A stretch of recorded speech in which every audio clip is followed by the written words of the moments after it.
날마다 살아나는 큐티 김양재 목사입니다. 오늘 큐티인 말씀은 레위기 17장 1절에서 16절까지입니다. 하나님 아버지 여호와의 명령대로 행하여 주의 백성에서 끊어지지 않도록 말씀해 주시옵소서. 듣겠습니다. 주의 백성에서 끊어지지 않으려면 첫째 말씀을 가감하지 말아야 합니다. 오늘 1절과 2절에 여호와께서 모세에게 말씀하여 이르시되 아론과 그의 아들들과 이스라엘의 모든 자손에게 말하여 그들에게 이르기를 여호와의 명령이 이러하시다라고 해요. 우리도 날마다 큐티하며 여호와의 명령이 이러하시다라고 내게 이르시는 말씀을 가족과 지체들에게 가감하지 말고 전해야 합니다. 3절과 4절에 이스라엘 집의 모든 사람이 소나 어린 양이나 염소를 진영 안에서 잡든지 진영 밖에서 잡든지 먼저 회막문으로 끌고 가서 여호와의 성막 앞에서 여호와께 예물로 드리지 아니하는 자는 피 흘린 자로 여길 것이라. 그가 피를 흘렸은즉 자기 백성 중에서 끊어지리라고 하세요. 무슨 일을 하든지 우선순위를 하나님께 두라는 말이지요. 5절에 보니 이스라엘 자손은 들에서 잡던 그들의 재물을 회막문 여호와께로 끌고 가서 제사장에게 주어 화목제로 여호와께 드려야 했어요. 내가 아무리 좋은 짐승을 좋은 곳에서 잡았다고 해도 그렇지요. 정작 회막문 여호와께로 끌고 가지 않으면 아무 소용이 없습니다. 좋은 성품, 학벌, 물질로 좋은 교회와 학교 기관에서 열심히 봉사하고 섬겨도 정작 예수님을 길로 놓지 않으면 모두 헛것이라는 거예요. 회막문으로 끌고 가서 여호와께 드린 제물은 화목제가 되어 모든 백성이 나누어 먹었어요. 그러므로 이것은 하나님이 제물을 취하시기 위해서가 아니라 오히려 백성에게 돌려주시기 위해 하신 명령이지요. 6절에 보니 제사장은 그 피를 회막문 여호와의 제단에 뿌리고 그 기름을 불살라 여호와께 향기로운 냄새로 드렸어요. 이처럼 제사장의 의무는 백성이 올바른 헌신을 드리도록 돕는 것입니다. 또 7절에 보니 그들은 전에 음란하게 섬기던 수렴소에게 다시 제사하지 말 것이니라고 하세요. 이 말은 전에 알지 못할 때에 따르던 사욕을 본받지 말라는 것이지요.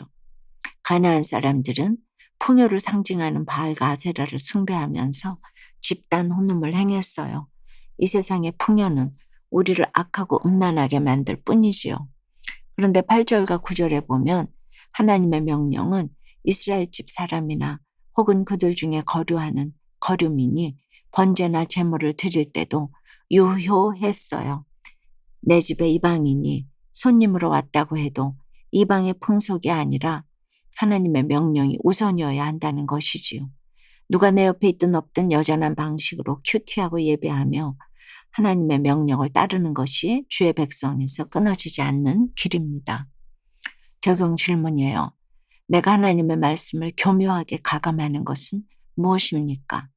회막문 여호와의 성막 앞까지 끌고 가야 할 희생제물은 무엇입니까? 성품입니까? 학벌입니까? 물질입니까?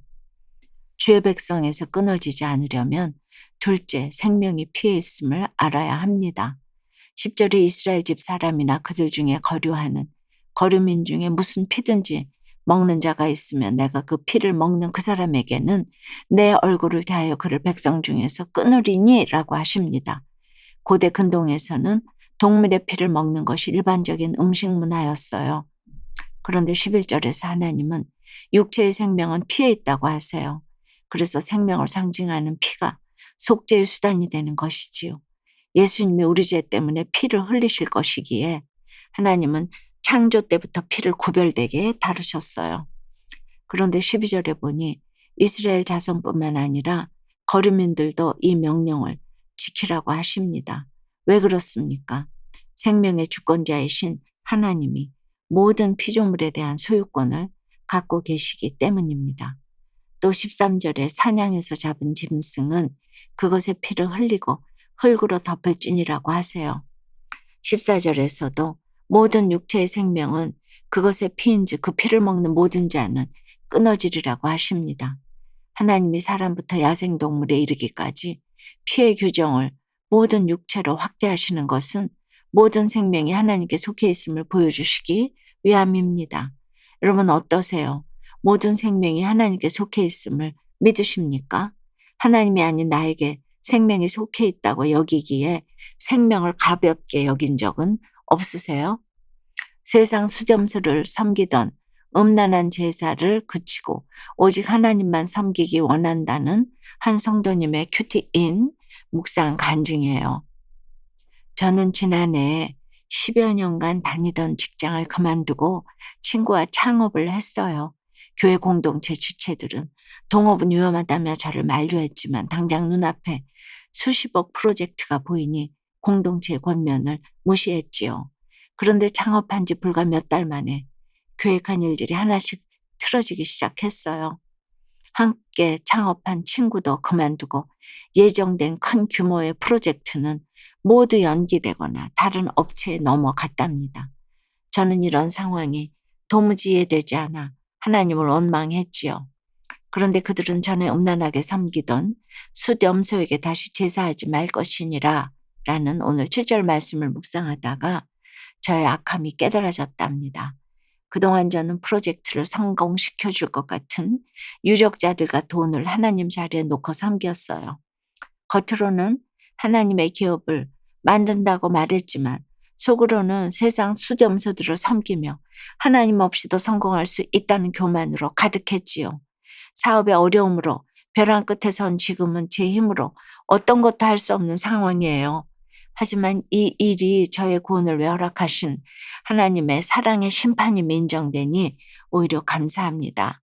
이제는 수렴소를 섬기던 음란한 제사를 그치고 오직 하나님만 섬기기 원해요.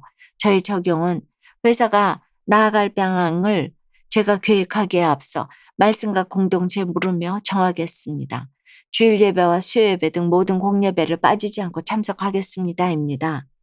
15절과 16절에 보면 스스로 죽은 것이나 들짐승에 찢겨 죽은 것을 먹은 모든 자는 부정하기에 본토인이거나 거류민이거나 그의 옷을 빨고 물로 몸을 씻으라고 하세요. 만일 부정하고도 그가 옷을 빨지 아니하거나 그의 몸을 물로 씻지 않으면 그가 죄를 담당하리라고 하십니다. 여기서 죄를 담당한다는 것은 심판의 결과로 죽임을 당하게 된다는 말이에요. 그래서 우리가 생명을 보존할 수 있는 길은 죄를 씻어내는 눈물의 회개밖에 없습니다. 사랑하는 여러분, 하나님이 오늘 우리에게 여호와의 명령이 이러하시다라고 하시며 이토록 자세히 규례를 말씀해 주신 것은 규례의 목매라고 그러신 것이 아니지요. 주의 백성에서 끊어지지 말라는 주님의 사랑입니다. 날마다 죄로 더러워진 옷을 빨고 몸을 씻는 회개로 생명을 보존하는 여러분이 되시길 주님의 이름으로 축원합니다. 기도드립니다. 하나님 아버지, 오늘 주의 백성에서 끊어지지 말라고 이 모든 명령과 규례를 주신 것을 알았습니다. 이것이 참으로 주님의 사랑임을 깨닫게 해주셔서 감사합니다. 날마다 하나님의 명령을 가감하지 않고 그대로 전하고 행할 때 말씀대로 믿고 살고 누리는 저희가 될 줄 믿습니다. 생명의 주권이 하나님께 있음을 인정하며 일상에서도 생명을 보존하고 살리는 적용을 할 수 있도록 인도해 주시옵소서. 예수 십자가의 보혈로 정결하게 된 모든 인생은 다 주님의 소유인 것을 알고 지은 죄 모르고 지은 죄로 더러워진 몸과 마음을 날마다 회개의 눈물로 깨끗이 씻어낼 수 있도록 주여 역사하여 주시옵소서. 여호와의 명령대로 행하여 주의 백성에서 끊어지지 않도록 주여 도와주시옵소서. 예수 그리스도 이름으로 기도드리옵나이다. 아멘. 지금까지 우리들 교회 김양재 목사님이었습니다. 큐티에 도움받기 원하시는 분들은 큐티엠 홈페이지 qtm.or.kr 또는 유튜브에서 큐티엠을 검색하시면 도움받을 수 있습니다. 자세한 문의사항은 지역번호 031-705-5360번으로 문의하시기 바랍니다.